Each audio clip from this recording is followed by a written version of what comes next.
My goodness, we're seeing you in this intense movie, The Way Out.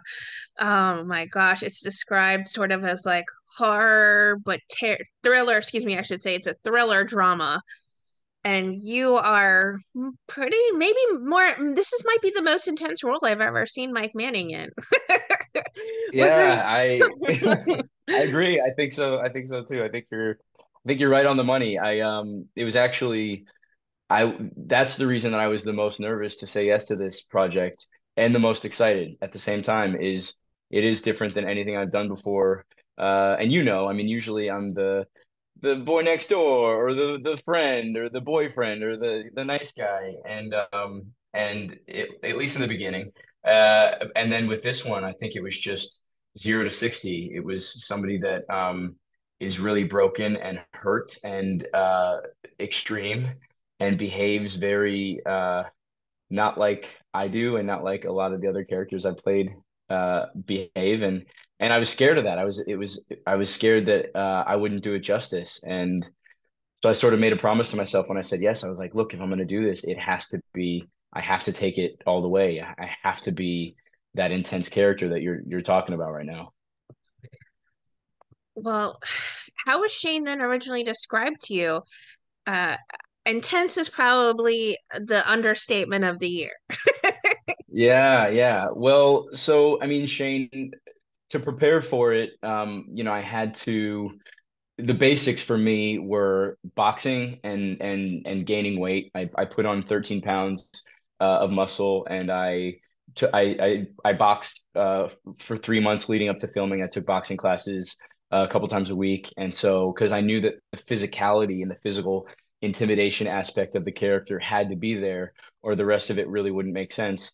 And then for the rest of it, I just had to step into that uncomfortable place of being emotionally hurt and broken and looking for revenge and looking to share that grief with anybody who will listen, and then if not to attack almost. And so I think that originally when I got the script, Shane, the violence was there, but I think something that I worked with Barry J, the writer director, something I worked with him to add was the emotional damage and the hurt, so that at least by the end of the movie, audiences know why he does what he does.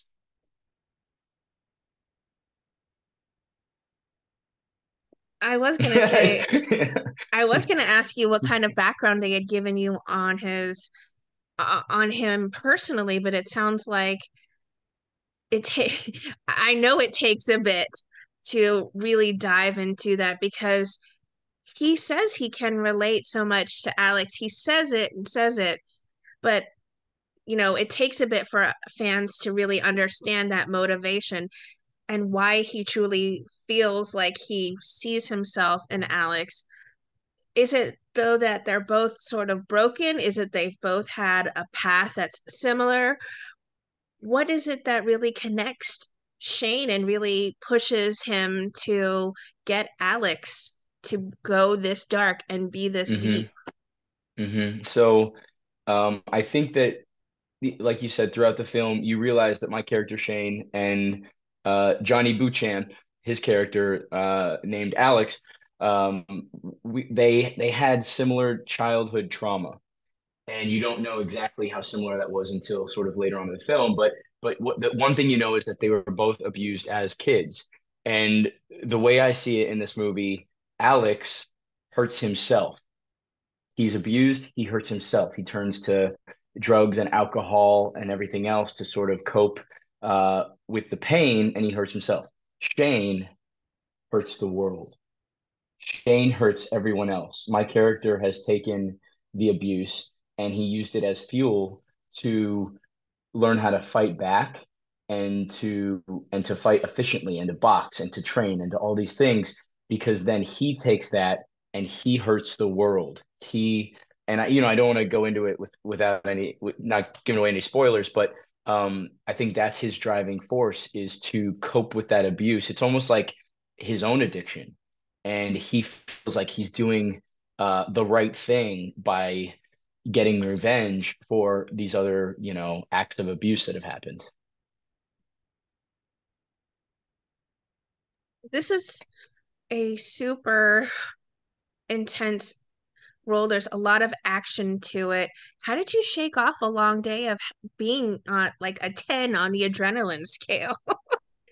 Yeah, yeah. If I'm being honest, there were plenty of days where we would we would wrap, and even after some of the scenes we would shoot, my stomach would hurt, just because of the emotional, the emotions that we had to go through in those scenes and sort of the memories that we had to create and then relive in the moment, to have that pain and all of that, um, like you said, that adrenaline bubbling below the surface.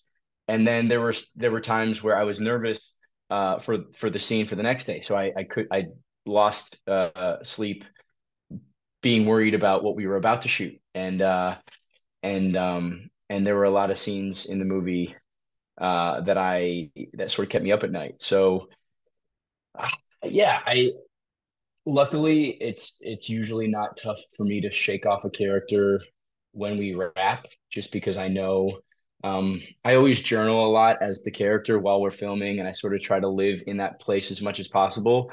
And then when we wrap, I just sort of put it in a box and put it away, and just leave it there. And so for me, that's like my way of shedding the skin of that character and just moving on. And I was definitely happy when we wrapped. And I felt like I did Shane justice, but I was also able to just take him off and put him away, um, because it's a story about, being abused, and what you do with that. And that's not a nice place to live in. And I did a lot of research for this, and I talked to, it is loosely based on the story of our writer director Barry J. And Barry was, and he doesn't mind me saying this, I've asked, he was abused as a kid.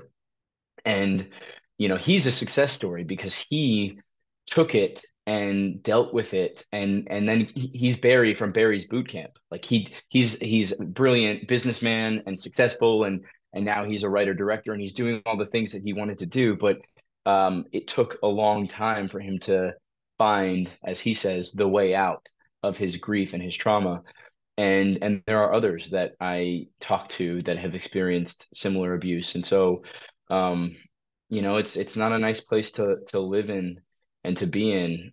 And but we had to do it because it's not this movie's not a light beer, and you sort of had to go for it in order to do those stories and those characters justice.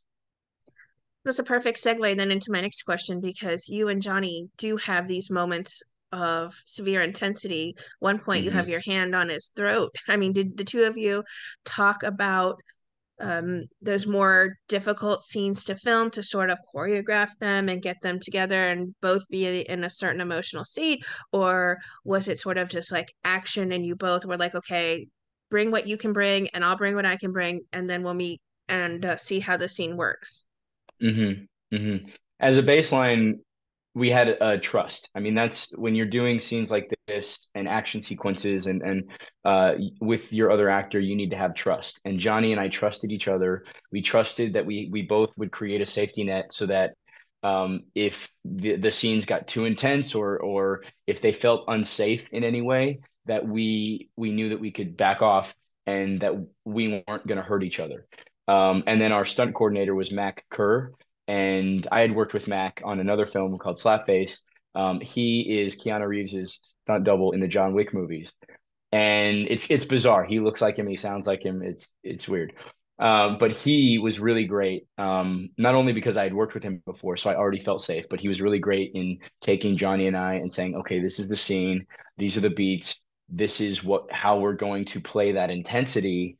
But this is the way that we're going to do it so that if you guys do get lost in the scene and it does become really intense, physically, you're not going to hurt each other. Like you said, I that see you. trust has I to be see. there. Yeah, yeah. I see. I see. I'm. It makes me happy to see, It's how affected you visceral. are by this, because you're It's very every after every visceral. answer, you're just taking a heavy sigh, and you. Yes, because I'm learning. Yeah. I'm learning about the complexity of all these roles. I'm this those scenes that I brought up, are probably the hardest ones I would say for you to have filmed, especially. Um, I wouldn't say they were the most memorable, probably because, or maybe they were because they were so difficult and required such a light touch physically and emotionally for you. Um, were there scenes that were more difficult, or were there scenes that are maybe more significant for you? Yeah, there were a lot of scenes that were challenging and scary, but also really, really like when we finished and we got a take that we really liked, it felt so good. For many different reasons. I mean, the fight scenes and the fight choreography, when you finish that, it's almost like a dance. And when you choreograph that whole dance and it works out and it plays well, and you hit your marks and you get your lines and you hit those emotional beats, that feels really good. And then there are sort of some of those more subtle emotional scenes where it was a lot of character work, where it's basically a monologue that I'm giving about why my character is doing what he's doing, and I'm just giving this monologue, and it's all in the face and in the eyes and in the tears and that's more of an emotional thing. And that was scary because I made a promise to myself. I said, at the end of this movie, I want everybody to understand why Shane did what he did. Like why, we all see what he did, but now I want them to understand where it came from, and from that pain and from that heartbreak that he experienced. And so if I was really intense in some of the fight scenes, but I didn't hit those emotional beats, then we wouldn't have that balance. And then just really, honestly, there was the shower scene, and I have never filmed a scene up until that point where I was completely naked on camera, and that was scary because it's a vulnerable thing. So there were a lot of firsts for me in this movie that I was nervous about, but ultimately in watching the movie, I was happy with the way they came out. So you have seen the movie then. A lot of people don't like to watch their own work, so I'm glad to see that you actually took the time to watch it. The That's only brave of you. reason, yeah, yeah, Brave yeah. of you, Well, especially for this one, I'll say, Mike. This is mhm. very brave of you to watch the work that you physically and emotionally put yourself through. Yeah, no, thank you, Jamie. So the only reason is because sometimes I don't. Sometimes we shoot it, we forget about it, whatever. But we premiered at the Burbank Film Festival at the end of last year, and so it was a place where the director and a lot of the cast and everybody, the crew, everybody could come together and sort of celebrate the movie being done and see it in front of a live audience. So if I can see it in front of an audience and I can hear their reactions and feel their energy and everything while I'm watching it for the first time, I love that. Am I somebody that's gonna ask for a cut and watch it alone on my laptop at 11 p.m. with popcorn? Absolutely not. I'm not gonna do that because it's just not the same. But with Burbank, it was really cool because every film takes a village, takes so much work, so many people put their heart and soul into making it happen. And so when you can all come together and celebrate that at a place like a film festival, which by design celebrates filmmakers and directors and writers and stories, that's a really magical thing. And the fact that we won the audience award and best LGBT feature at the festival was really cool. It was icing on the cake. We got to go up on stage, we got to give our speeches and talk about it. So yeah, it was a really good experience. What do you hope viewers take away from watching this one? To me, I hope that people going into it know that it is not a light film. I akin it to like a Fight Club kind of thing. It's like a David Fincher intense kind of story, um, but bubbling over with abuse and revenge kind of thing. Is sort of where I put the category I put this film in. Um, I hope that people connect with the performance, and I hope they have that fun escapism. To me, it doesn't have to be about abuse.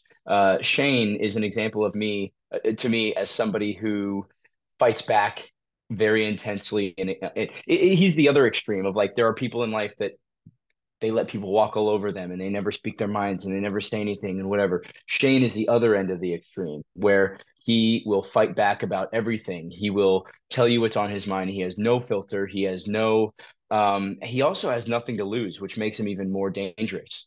And so I think, I hope audiences have that fun sort of extreme escapism of somebody that just doesn't give a shit and really is violent and really and doesn't take any shit from anybody and doesn't let anybody walk all over him, and and that's sort of fun to see. That was something that I sort of forgot about while we were filming, and then when I watched it I was like, oh yeah, like who doesn't want to stand up to their boss or stand up to their neighbor or stand up to somebody and just say exactly how they feel? And Shane does that in a very intense way. So it's kind of fun. He's the extreme version of that. But like I said, this is such a different role for you, and it's such a beautiful role though for you too, because it shows that you can really push yourself physically and emotionally, especially for a character so dark like this. The Way Out, I think, is a wonderful new avenue that you can see yourself as an actor. Are you looking to take more dramatic roles that are darker, or are you looking right now at different projects that are coming your way? Are you working on anything now? Yeah, I have a couple projects lined up for the next couple months, so I'm really happy about that. And I am looking for more physical, whether it's like military roles or action movies or things like that. I've done a lot of dramas. I've done some comedies. I've done Disney. I've done like Disney's Cloud9, the snowboarding You were on This movie. Is Us.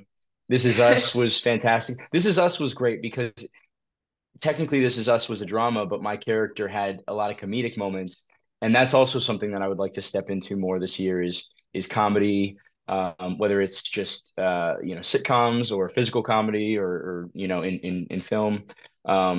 So yeah, well, I mean, we'll see, but I definitely want to continue to accept and find roles and create roles on the producing side that are different than what I've played in the past, because that's what keeps it fun. Absolutely. The characters and colors your career, which you still have such a long way to go. I hope you know that. There's a lot more in your Thank you. I future. mean, There's a lot more for you to do. I mean, some people think you win an Emmy and then it goes downhill. I'm just teasing you. I hope I'm not. just teasing. I'm just teasing you. No, Yeah. this is such a different role for you at The Way Out, and I really think this is such a good color for you to continue to pursue. But I'm also excited to see you in lighter things. Like I said, This Is Us was great to see you in a humorous side too, as well. So we're all definitely looking forward to the wonderful projects ahead for you in 2023. What would you like to say to everyone who are fans and supporters of the wonderful work you do on our screens? Well, first of all, I want to say thank you to anybody that has supported me at any stage in my career. It's a tough industry sometimes, and sometimes it feels like you're a hamster on the wheel, and not going anywhere. And it's interviews like this and projects like this that come out and mean something. And then to hear the fan response to these types of projects, or to This Is Us, or to Days of Our Lives, or The Bay, or these other things I'm doing. It's really, really special, and I hope to be able to continue to do that and to continue to play roles where people, um, my hope would be that they watch it and they don't recognize me, because I want to continue to try to push myself and change myself. And if that happens, then I think that I've done my job, and I hope that people connect to it in the way that it seems like they're connecting with this film. I really do think that's Okay. the way that people are going to see you in this role. They're not going to recognize you because it's such a different color for the roles you've played before, and they'll be like, that can't be Mike because of how dark it is. That can't be Mike because he pushes himself physically and emotionally so far. But I really think that's a hidden part of some of the other characters you've played before a little bit as well. I mean, especially on Teen Wolf, there was a little bit there and stuff. So I really think that people are going to appreciate this role and truly applaud you for this when it's coming out. and I'm sure there's going to be a lot of social media response to it. So Yeah. hopefully Yeah, you're it'll be ready it'll for be that feedback. it'll be everywhere on digital February 10th, I believe. Yes. Yeah. Yeah. So, All right. So all a right. lot of people are going to have so many good things to say about you. I hope you're ready to save those comments for those rainy days when you need a little pat on the back. Thank you, Jamie. I will.